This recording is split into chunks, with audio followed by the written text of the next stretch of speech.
Kita akan melihat di dalam firman Tuhan yang tercatat dalam Yeskiel 34. Kita akan membahas 31 ayat ya, dari Yeskiel pasal 34 ini. Ada 31 ayat yang kita akan melihat betapa seriusnya Tuhan memperhatikan gembala-gembala yang ada di Israel. Ya. Jadi ada pergumulan di antara gembala yang baik dan gembala yang jahat. Saya akan membacakan dari ayat 1 sampai ayat ke-10 yang mewakili satu pasal ini ya. Nah, Bapak Ibu akan silakan mendengarkan. Yeskiel 34 dalam perikop Tuhan gembala Israel yang baik melawan gembala-gembala yang jahat. Ayat yang pertama, lalu datanglah firman Tuhan kepadaku, hai anak manusia, bernubuatlah melawan gembala-gembala Israel, bernubuatlah dan katakanlah kepada mereka, kepada gembala-gembala itu, beginilah firman Tuhan Allah, celakalah gembala-gembala Israel yang menggembalakan dirinya sendiri. Bukankah domba-domba yang seharusnya digembalakan oleh gembala-gembala itu? Kamu menikmati susunya dan bulunya. Kamu buat pakaian yang gemuk kamu sembelih, tetapi domba-domba itu sendiri tidak kamu gembalakan. Yang lemah tidak kamu kuatkan, yang sakit tidak kamu obati. Yang luka tidak kamu balut, yang tersesat tidak kamu bawa pulang, yang hilang tidak kamu cari, melainkan kamu injak-injak mereka dengan kekerasan dan kekejaman. Dengan demikian mereka berserak oleh karena gembala tidak ada, dan mereka menjadi makanan bagi segala binatang di hutan. Domba-dombaku berserak dan tersesat di semua gunung dan di semua bukit yang tinggi. Ya, di seluruh tanah itu domba-dombaku berserak, tanpa seorang pun yang memperhatikan atau yang mencarinya. Oleh sebab itu, hai gembala-gembala, dengarlah firman Tuhan. Demi aku yang hidup, demikianlah firman Tuhan Allah, sungguhnya oleh karena domba-dombaku menjadi mangsa dan menjadi makanan bagi segala binatang hutan, lantaran yang menggembalakannya tidak ada, oleh sebab gembala-gembalaku tidak memperhatikan domba-dombaku, melainkan mereka itu menggembalakan dirinya sendiri, tetapi domba-dombaku tidak digembalakannya. Ayat 9. Oleh karena itu, hai gembala-gembala, dengarlah firman Tuhan. Beginilah firman Tuhan Allah, aku sendiri akan menjadi lawan gembala-gembala itu, dan aku akan menuntut kembali domba-dombaku dan akan memberhentikan mereka menggembalakan domba-dombaku. Gembala-gembala itu tidak akan terus lagi menggembalakan dirinya sendiri. Aku akan melepaskan domba-dombaku dari mulut mereka sehingga tidak terus lagi menjadi makanannya. Amin. Bapak, Ibu, Saudara sekalian yang dikasihi Tuhan, Yeskiel 34 ini dari awal sampai akhir kita bisa melihat betapa Tuhan mengasihi para gembala-gembala ini, sehingga Tuhan memberikan wejangan atau memberikan nasihat ya, untuk memulihkan sifat atau cara kerja daripada gembala-gembala yang jahat. Nah, di dalam ayat pertama sampai ayat ke-10 ini, Tuhan tegas mengatakan bahwa gembala yang baik dan gembala yang jahat itu sangat kontras ya dalam perlakuan mereka. Nah, Tuhan juga memberikan memberikan satu pandangan terhadap keinginan Tuhan di dalam sikap para gembala-gembala untuk mengarahkan dan memimpin domba-domba ini. Nah, di Israel semua gambaran atau karakter daripada gembala ini dijelaskan ya. Jadi gembala yang ada di Israel ini umumnya adalah gembala-gembala yang mementingkan diri sendiri. Jadi Nabi Yeskil ini sebenarnya bernubuat. Jadi dikatakan bahwa celakalah gembala-gembala Israel yang menggembalakan dirinya sendiri. Nah, ini suatu peringatan buat gembala-gembala yang ada di Israel yang memang mereka tidak mengurus domba-dombanya. Ya. Dikatakan di dalam ayat 3, kamu menikmati susunya dan bulunya kamu buat pakaian yang gemuk kamu sembelih, tetapi domba-dombaku itu sendiri tidak kamu gembalakan. Yang lemah tidak kamu kuatkan, yang sakit tidak kamu obati, yang luka tidak kamu balut, yang tersesat tidak kamu bawa pulang, yang hilang tidak kamu cari, melainkan kamu injak-injak mereka dengan kekerasan dan kekejaman. Nah, di sini bisa kita lihat bahwa beginilah sikap atau cara gembala-gembala yang tidak berkenan di hadapan Tuhan. Yang semestinya mereka harus berbuat yang baik, menggembalakan dengan baik, tidak seperti yang dicatat di dalam ayat 3 dan ayat 4 ini, mereka kejam, yang berakibat kepada domba-domba yang berserak. Di dalam ayat 5 dikatakan bahwa mereka akan berserakan dan tidak terurus ya. Mereka tidak mendapat makanan yang layak, bahkan mereka pun akan hilang.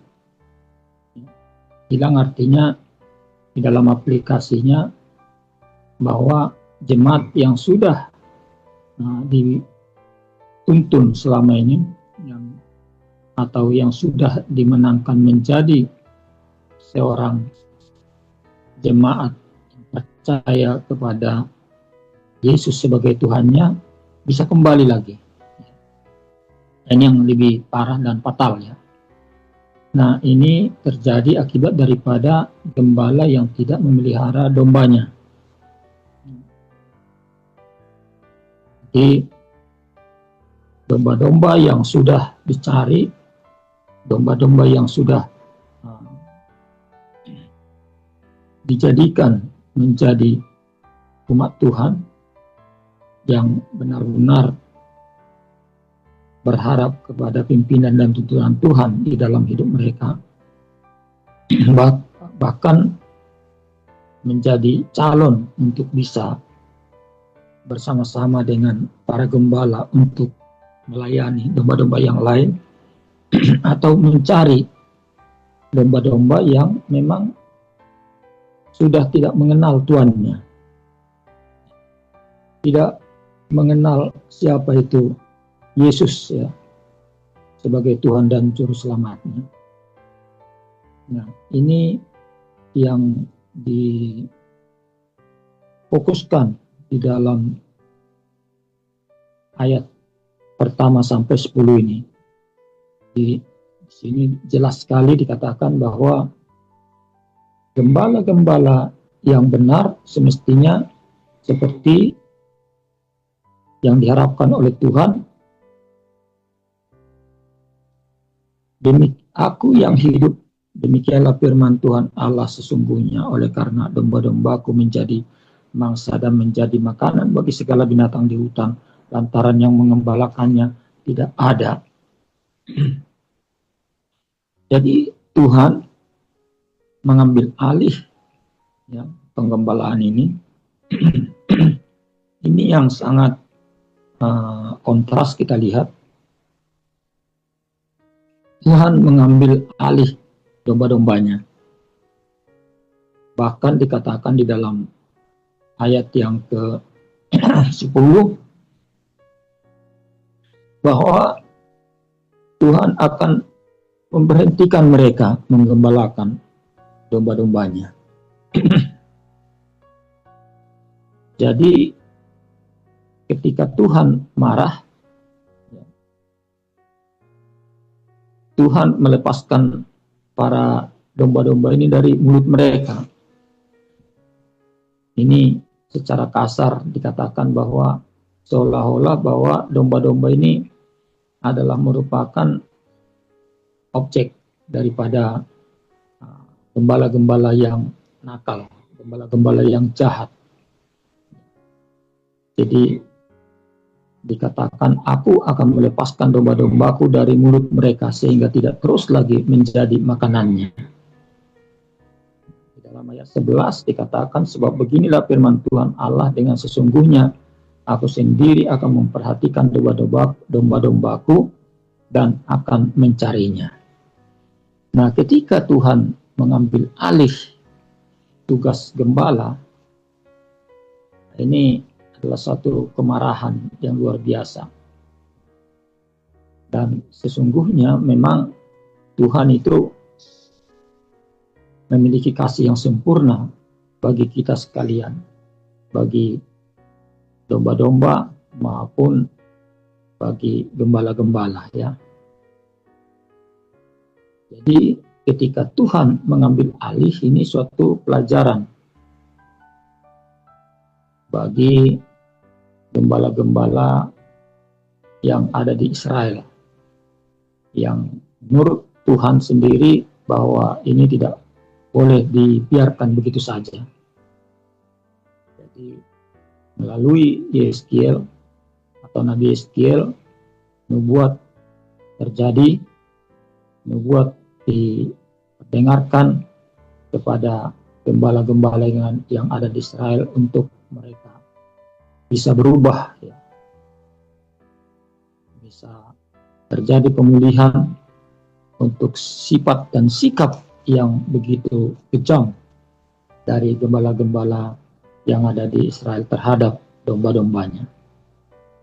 Nah, semestinya yang terjadi atau yang diharapkan oleh Tuhan bahwa para gembala-gembala sidang ini dalam aplikasinya, semua kita para pelayan atau gembala-gembala mesti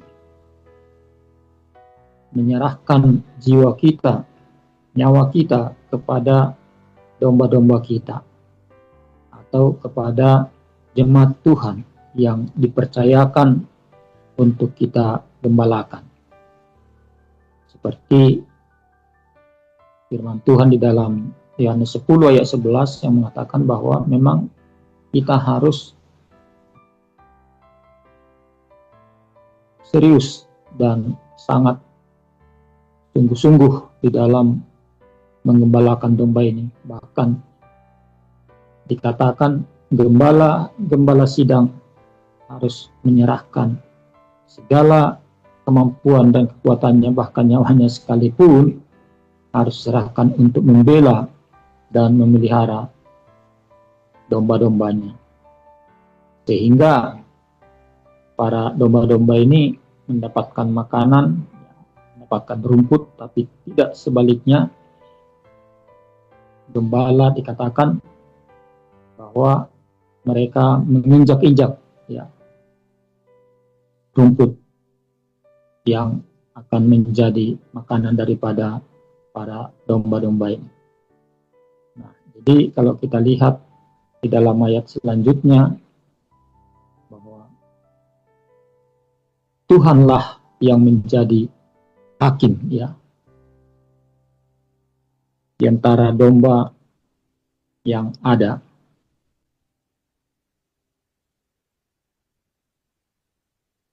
Jadi perbandingan antara domba yang baik dan domba yang tidak baik ini jelas sekali disampaikan oleh Tuhan.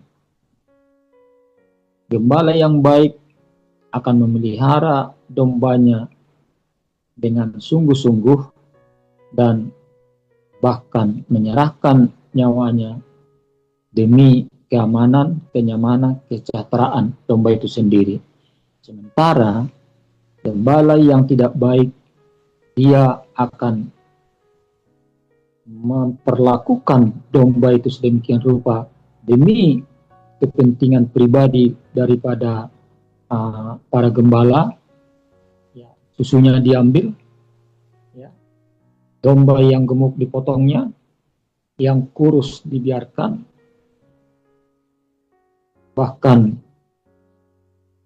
para gembala ini mencukur bulu daripada dombanya, dijadikan pakaian untuk kemegahan daripada para gembala ini. Jadi dua hal yang sangat bertolak belakang diperhatikan oleh Tuhan, sehingga Tuhan mengganti peran daripada gembala-gembala ini, khususnya gembala yang tidak baik ini, agar domba-domba ini bisa aman, bisa terpelihara, bahkan tidak menjadi domba yang liar, yang tidak mengenal tuannya.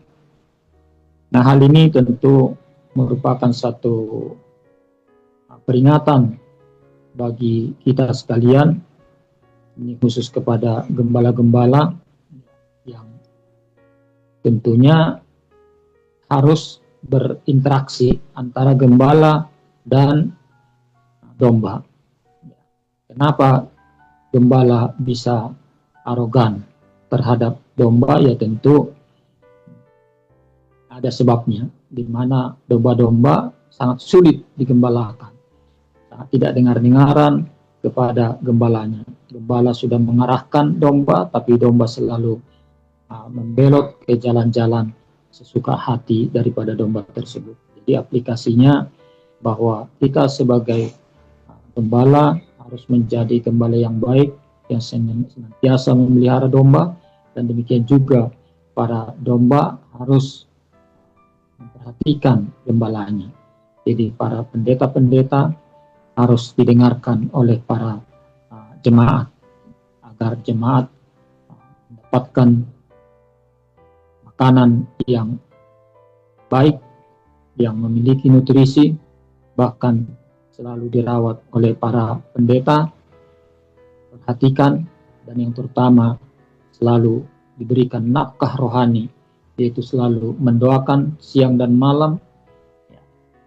Jadi hal ini sangat luar biasa, dan mari kita sekalian memperhatikan firman Tuhan ini, agar kita tidak menjadi gembala yang jahat dan tidak menjadi domba yang semaunya sendiri tapi tidak mendengarkan gembalanya. Kesimpulannya, mari kita saling memperhatikan, bersinergi, baik di dalam gereja maupun di luar gereja. Kita harus saling mendukung agar semuanya untuk kesejahteraan kita, baik itu gembala sidang, baik itu domba, demi kemuliaan Tuhan kita Yesus Kristus. Demikian firman Tuhan. Kiranya Tuhan memberkati kita sekalian. Saya mohon kepada Abang Pendeta Sihaan untuk berdoa